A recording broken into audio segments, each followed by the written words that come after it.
What's up, friends? Welcome to the 2-6 Podcast with Luke and Adrian. On this podcast, we focus on Web3 and achieving your personal potential. Well, we're back from a short break and diving deep into the heart of meme coins and DeFi. We're exploring the latest Web3 trends, including the Avalanche Memecoin Rush, an upcoming event that we're working on, and Adrian's recent chat with Gary Vee.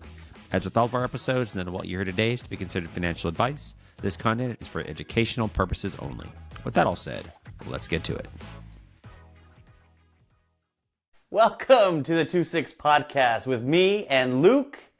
We are here to talk about Web3, business, and increasing and bettering your personal potential. Luke, what's happening? What's going on, man? Long time no see. Long time no see. Today in person, live, in the old ATX. Yeah, that's right. Glad to be here before the humidity hits.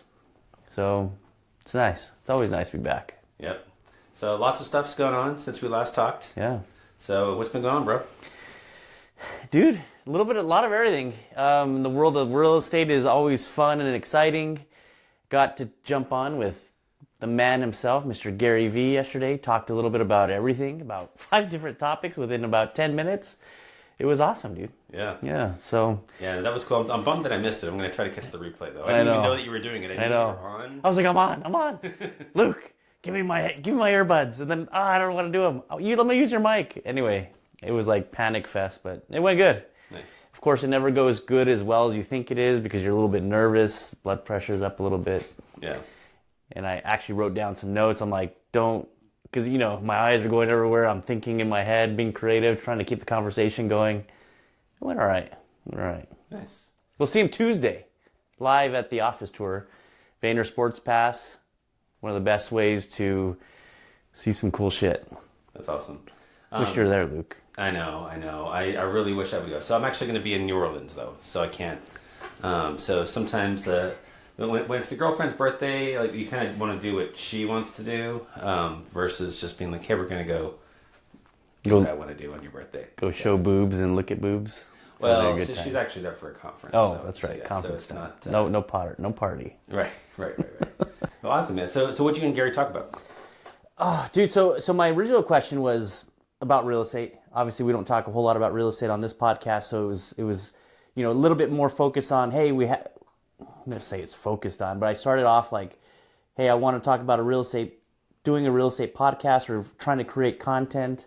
Gave a cool little thematic, like, even though you and I are obviously doing this one, but he's like, man, don't be afraid to do another one. He's like, I do a bunch of shows. Mm-hmm. So it was kind of a cool little thing about the flow, maybe who to have on as like guests and who to start with.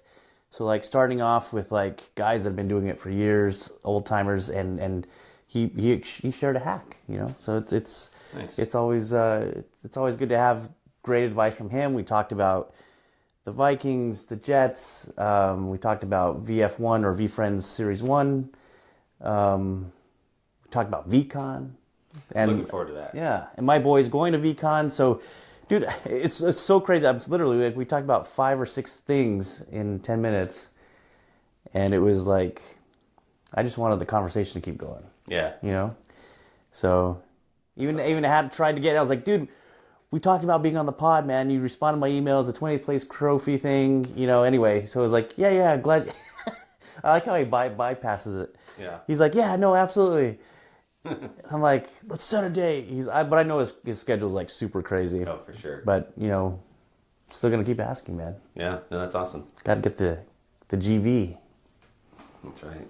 No, it's so cool. It's cool that you got to make that connection with him too. So like, even just like it sounds like y'all just had a conversation, like just 2 friends. It wasn't like, hey, I'm a celebrity, whatever, that kind of thing. Which I think is always one of the cool things about Gary. Like, I try to stay very down to earth. Yeah. I don't want to make my fame be too well known. Yeah, I mean, you have to, right? So. But I like talking to regular people every once in a while. Oh my god.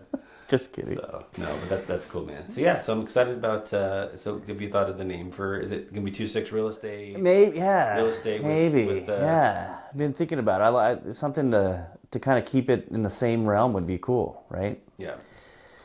So very cool, man. No, I think it's exciting. Yeah.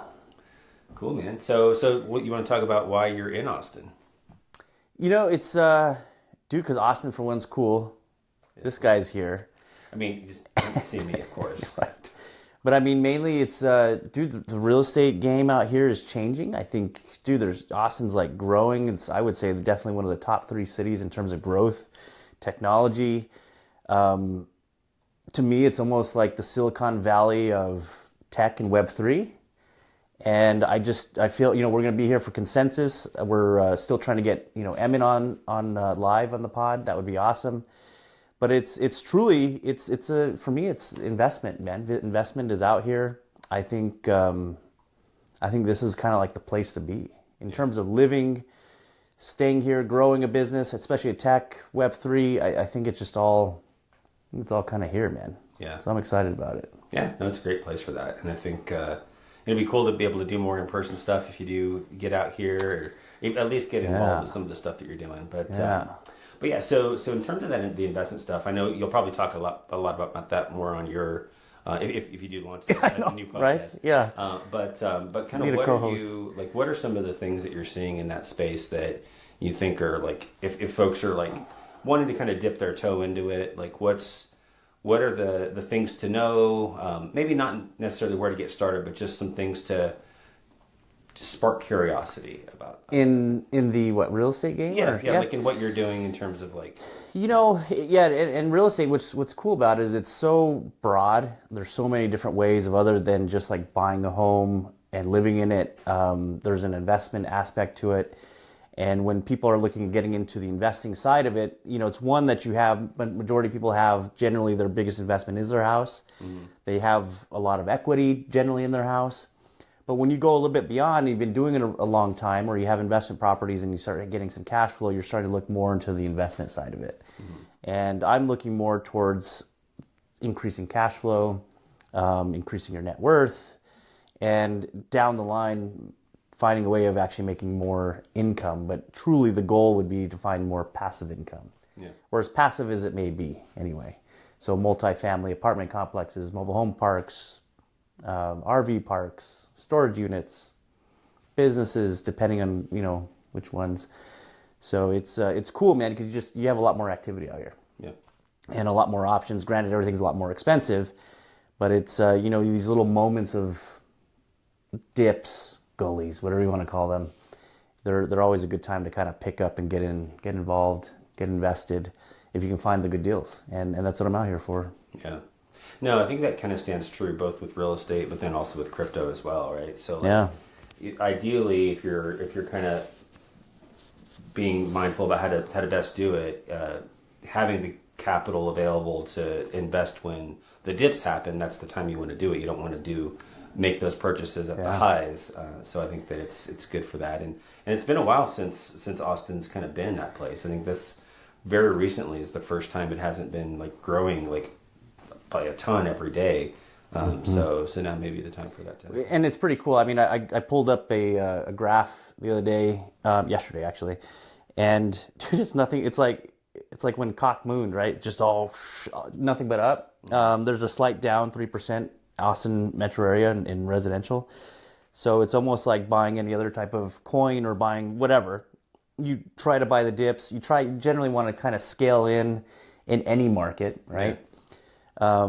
Because things are not going to get any cheaper. Yeah. Inflation's caused a lot of the pricing to go up and just about everything. So you don't want to get too sticker shy, but if you can buy and scale in different times, then it's always a great time to get in all markets, because if you're waiting for the down market and it doesn't come, well, then you're missing out. Yeah. So if you can get in, scale in slowly but surely.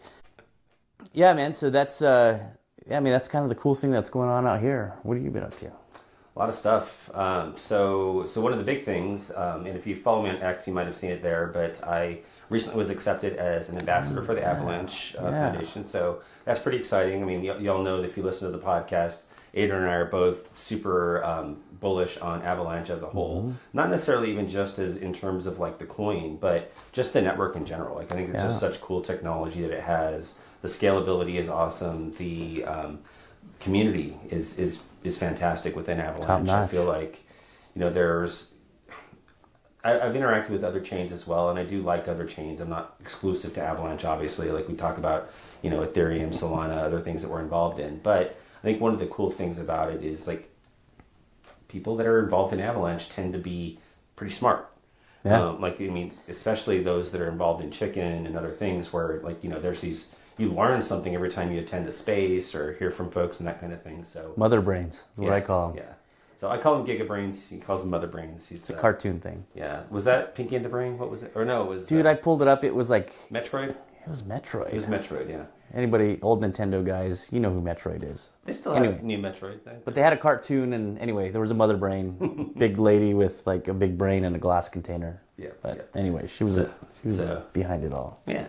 So anyway, so that's one of the new things that's going on there. It's just for right now we haven't done the onboarding yet, so still kind of interested in what that's all going to entail. But I think a lot of it will include, you know, possibly, you know, hosting some spaces, doing some in real life events. There's something that we'll talk about a little bit later that we have in the works in terms of an in real life thing during Consensus related to Cox. So excited to talk about that. Another one that I would share, I don't think we've talked about it here before, is speaking of multiple podcasts, I'm on another podcast in addition to this one called the ATX DAO Podcast. And so that one's about 12 episodes in, and it's been going well. It's a little bit different topics than we talk about here. It's a lot more focused on the technology side of things.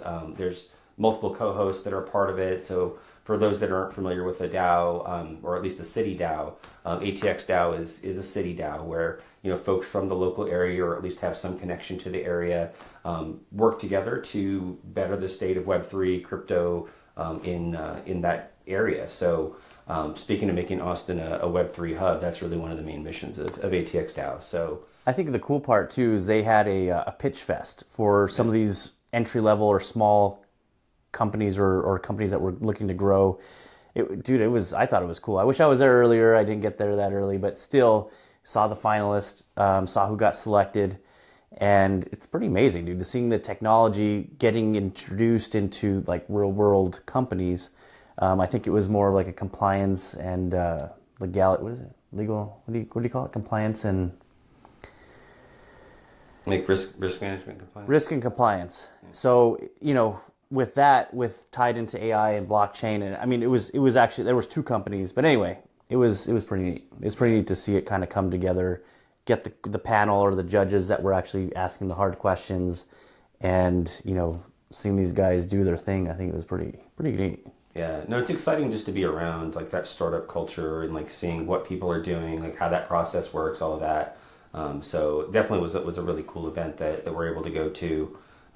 So that's one thing that's going on. So I will link that podcast in the show notes if you want to check that out. One episode in particular that I was really excited about related to Avalanche, especially since a lot of our listeners are involved in Avalanche in some way. Had a chance to interview Matt Schmenk from the business development team at Ava Labs.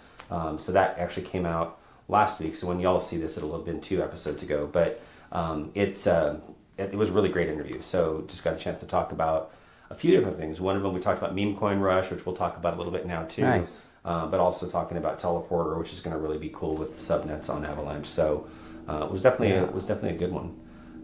One last thing I will share that is going on with me. So I finished my blockchain programming course that I had. So you're a dev?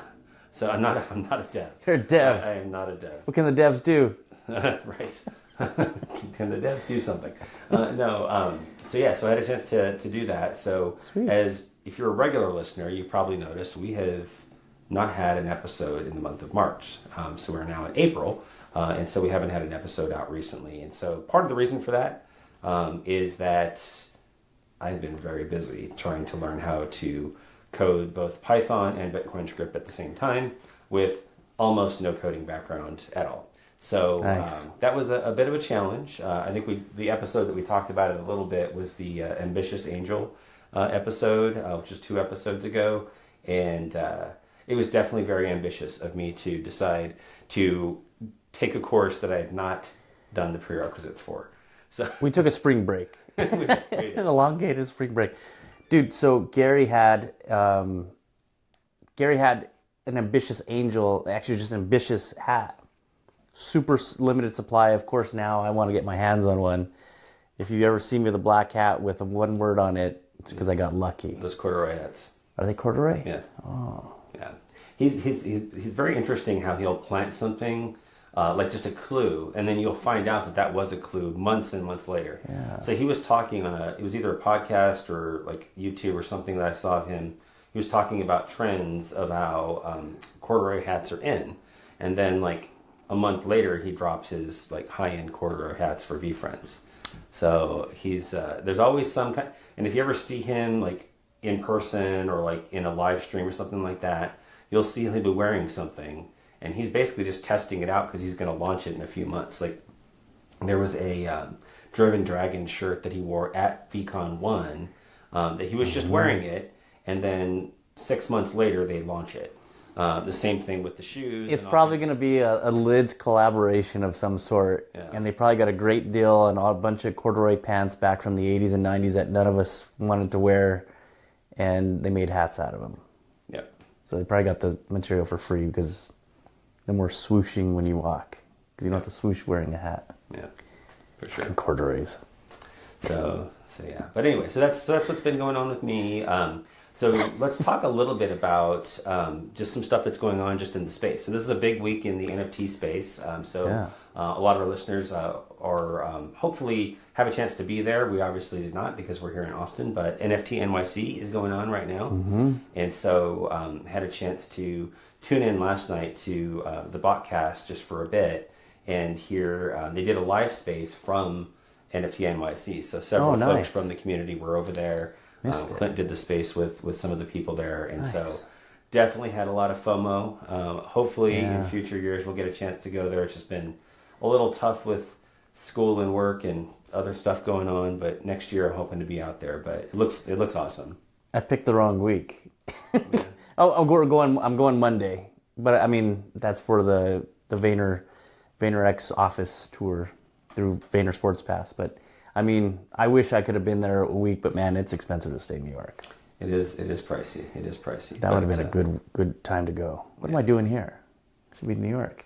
I mean, I miss Gary's wine party that he had too. I don't know how he does that. Like it's so listeners, if don't follow Gary very closely, so he had an 11-hour long live stream yesterday. So that was the one that Adrian was on that he was talking about. But after that, he went to like an in real life event at a wine party. Yeah. And I'm sure he could use a drink after a day that long. He spent 2 hours there. Wow. I mean, I was there from the morning. You dropped me off at the library.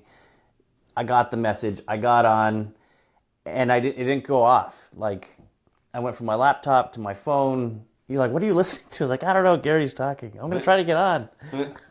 Bought some books, too. One or two books. One or two. Which he wouldn't tell me how many books he got, but he tweeted it. That's right. You notified with me? You're like, what are you doing? Ages in responding. And so he's tweeting. So if you want to know how many books Adrian bought in order to get on the show, you can follow his X account unless he deletes it before then. It's all for the kids. For the kids. For the children. So that's one of the things going on right now. Memecoin Rush is another big one. So have you been involved with that at all? No, dude. I mean, I obviously I've seen some of the posts.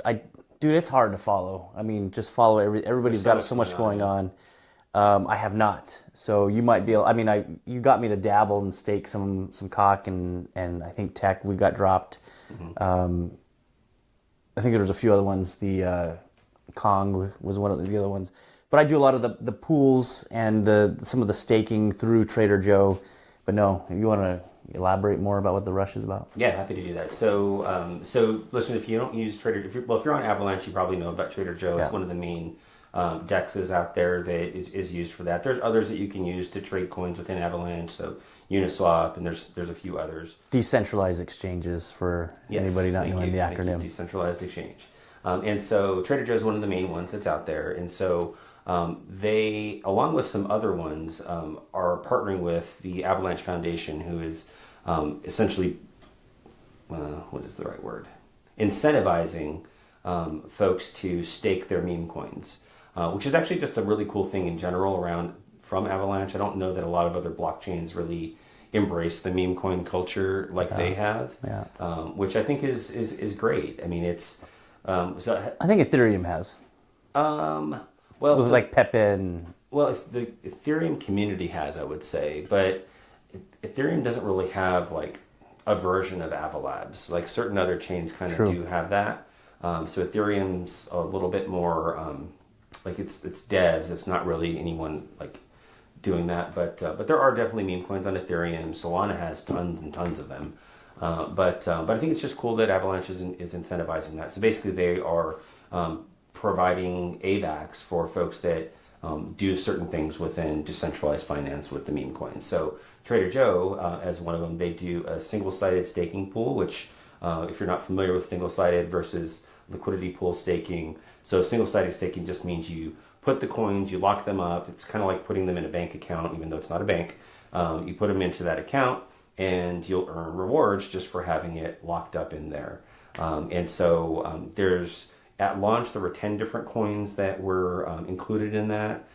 So Cock being one of them. I'm going to try to remember as many as I can. So Cock is one, Kong, Gecko, Avex has no chill, Tech Number Go Up is one, Meowcat is another one.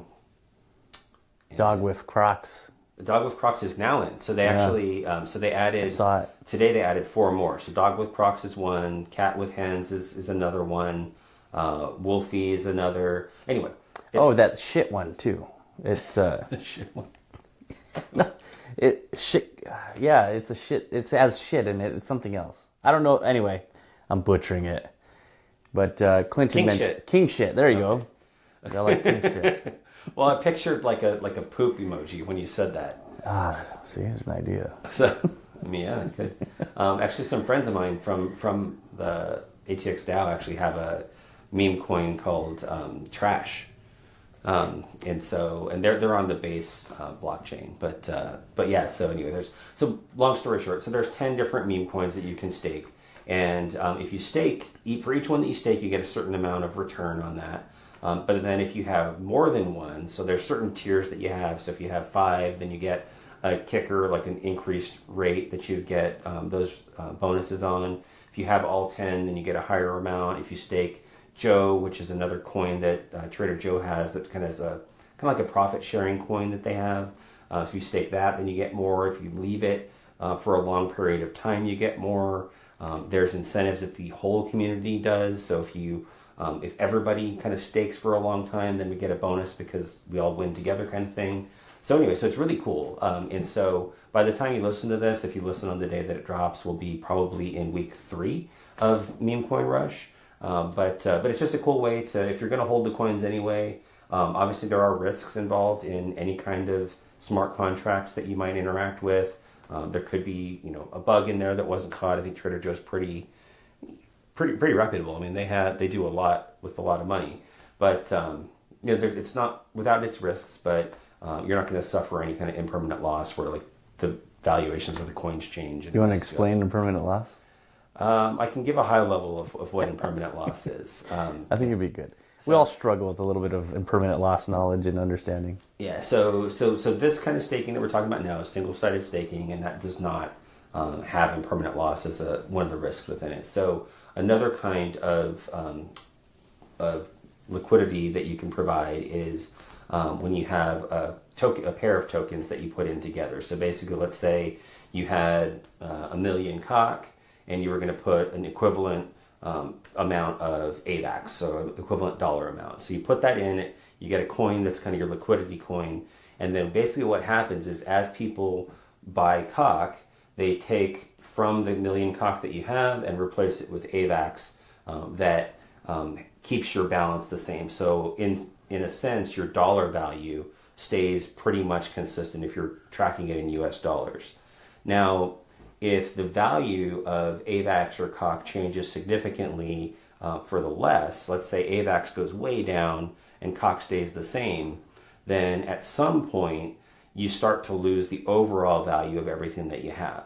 Or if both coins go down, obviously that affects it as well. So if both coins move together, if they both go up, they both go down, then you don't really have that. But if one drastically is different than the other, sometimes you can, at least on paper, lose those funds If the longer you hold it, though, you can recoup it. So it's kind of a paper loss with that. So is that kind of no, in a nutshell, yeah. Yeah. And then like with liquidity, if anybody has questions about what staking is, but what you're doing is you're providing liquidity so people can buy and sell those tokens. Yep. Correct? Yep. So it's almost like what would be a good example of like liquidity? Because I guess it's different because we're not just talking about going from and maybe it's turning pesos into dollars. It's slightly different though. Yeah, it's well, I mean, it's kind of the same, but they don't really have liquidity for that. Maybe pulling out your savings from your savings account. Like if the bank doesn't have money, they don't have any money to pull out and pay you. Yeah, I don't know if there's any fiat examples, at least that I can think of, that would be like that. But basically, you're making the coins available for folks to be able to transact because they need. It's almost like a change drawer, like maybe a cash register drawer. It's putting the money in there so that people want to exchange. In this case, it's denominations of the dollars, but it kind of has a similarity. But assuming that anytime you exchange dollars for coins or whatever you might be doing, you have to pay like a little tax, like a little fee for doing that. Yeah. It's not the perfect example, but I threw him on the spot. But yeah, it's just kind of putting money available so that exchanges can happen. How does a single-sided staking work?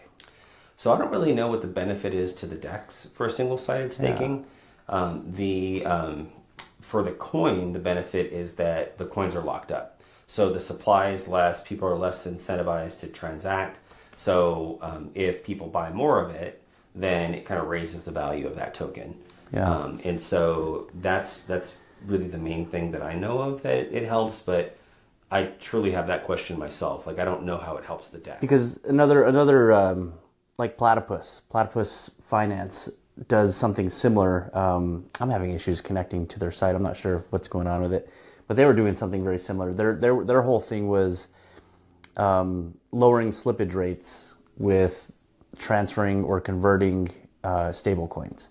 And they did a lot of single-sided staking, and then they rewarded you basically into PTP, which is Platypus. So anyway, it's not to go too far into the whole DeFi thing, but that's pretty cool, man. It's good to try to finally stake stuff and get somewhat of a return. So yeah, I've gotten back into it.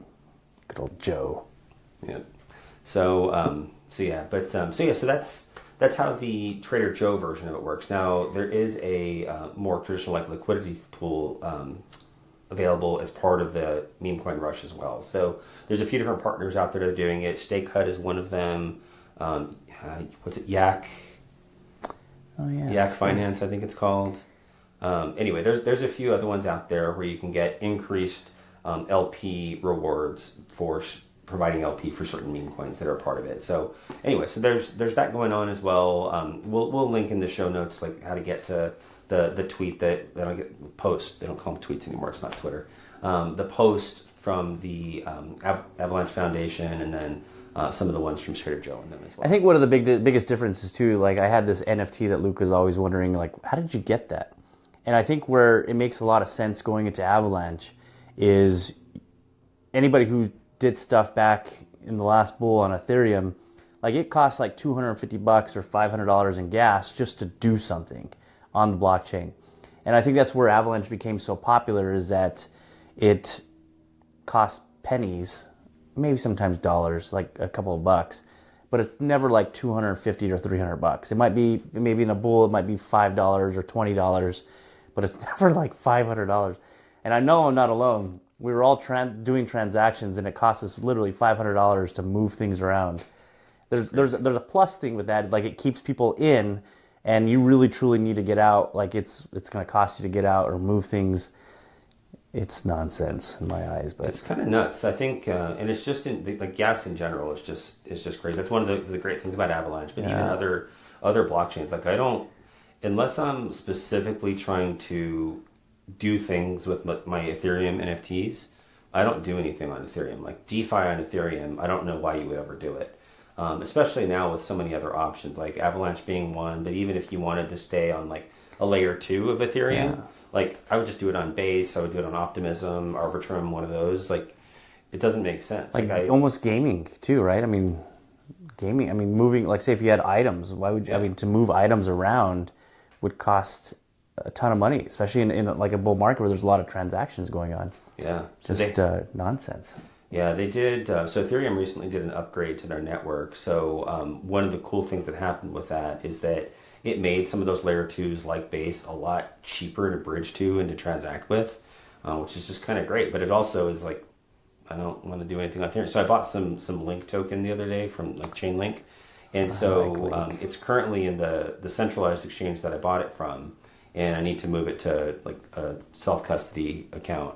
But Link can go on any EVM chain, and I was like, why would I ever put it on Ethereum? Like, I'll probably put it on either Avalanche or Base, and it's just like I don't see any need to keep it on that chain because it's like, okay, just to move it, I'm going to have to spend, depending on gas prices at the time, between $3 and $15. I think Link is going to be like one of those Cisco systems, like the important part of the internet as Cisco system was. Link is going to be so important into like blockchain and bridging and cross pollinating, whatever. Full disclosure, I don't own any yet, and I think it's a mistake. But when you say it, I just constantly think about it because I've seen it on a run. I want to say it's like a top 10 or top 15 coin. Anyway. Yeah. Well, I mean, in terms of oracles, I think Chainlink is kind of the agreed upon mutually across most developers as the best one to work with, and they produce good stuff. They like actually this week they're doing a like a virtual seminar type thing on YouTube, which we can link to that as well if you're interested in it. I'm interested. But it's I've been busy this week, so I haven't have a chance to attend them, but I'm going to. I've saved them all on my YouTube. But it's just they start from the very basics of like what's a smart contract all the way to onboarding you throughout the whole process. So I just think they're a really cool company, and so. I think that as time goes on, they're going to become more and more important, especially with interoperability between chains. So I think it's going to be good. So not financial advice. Do your own research. Don't take what I've done with my bags as what you should do. But sometimes or do the opposite, right? I mean, if we're talking about anything I ever do on a speculative basis, do the opposite, and you'll probably make money. And then me, I'm just a bag holder. I just hold bags forever. So yeah, but anyway, yeah. So that's some exciting stuff going on. But yeah. What else is going on, bro? Not much, man. Just kind of excited for consensus, dude. Yeah. I think more and more that we're into the space, it's nice to see some of these companies. You're teaching me a lot too about some of these other companies that I normally wouldn't run into. So it's just really neat, I think, to go to an event that's crypto based, not just NFTs. But it's all spectrums of that space, and I think that's one of the cool things to come out here for. I know when I first came out, I think, did I get you into Consensus, or did I come here? Did we go together? Yeah, we went together. Okay, but you didn't know what it was all about. You had just the first one. Yeah, but that's when you were like super into like NFTs. I was new. So what happened with the first one is we went South by. I had gone We went to South by together. I went to VCon. I was like, okay, I have to get fully immersed in this. There's a conference in Austin. You have to come to it, and then that's how we got. That's what it was. And I was a little lost. Like I think we both were. Yeah. Like, man, I don't feel like I belong here, because it was like devs, it was blockchain creators. I mean, Emin was there. I mean, everybody was there. I don't know if Emin was there at the first one. It was the second one. They remoted in whoever did this. Yeah. So anyway, it was cool. Yeah. But that was also when everything started going downhill in terms of pricing and crypto winter, and they were definitely all talking about it. So. Anyway. Yeah. So one thing we'll just kind of share before we wrap up, and we'll follow up with more details as we have them. But if you are considering at all coming to Austin for Consensus at the end of May, there's a few things that'll be going on that will be of interest, especially if you're part of the Avalanche /COT community /chicken all those. So there is a fight being staged between a representative from the COT community and the SNEC community, which is on the Cardano blockchain. It's their main meme coin. So our main meme coin in Avalanche versus the Cardano's main meme coin. They're going to fight in a karate match. I don't know exactly what that's going to look like. It does look like it's full contact karate, but that'll be going on May 30th. And then there's an event that Adrian and I are working on that we'll share more details as we have them, but a gathering for folks that are a part of the COT community to get together as well. Yeah, so we'll meet and greet. Yeah, so looking forward to that. We'll share more info as we have it. But with that, I think that's gonna do it for today. Yes. I gotta go catch a flight. Yes, Adrian's got to get back home, and then yeah. So And then New York I go. there you go. So maybe I'll Jet setter over here. So yeah, awesome. All right, well, listeners. Well, thanks so much for listening. If you do enjoy today's episode, please like, review, and subscribe. Also, if you get a chance, share it with some friends. If you know anybody that's maybe interested in getting into this stuff, definitely share this with them. We'd really appreciate that. It would really help us out a lot. And leave a comment in the show notes. We'll put a question in there as well in terms of things that you're interested in hearing about from us or learning about. So with that, thanks so much everybody for listening, and 2-6. thanks for tuning in and spending some quality time with us. We're all about bringing value, and we hope today's episode hit the mark for you. If you like what you heard, follow us wherever you get your podcast, and while you're at it, give us a rating and share some comments letting us know what you'd like us to cover in future episodes. If you know someone who'd appreciate our content as much as you do, we'd love it if you share this podcast with them. It really means the world to us and helps get the word out. Here's to growing together and bringing you more incredible content week after week. Until next time, friends, keep chasing your potential and living your best Web3 life.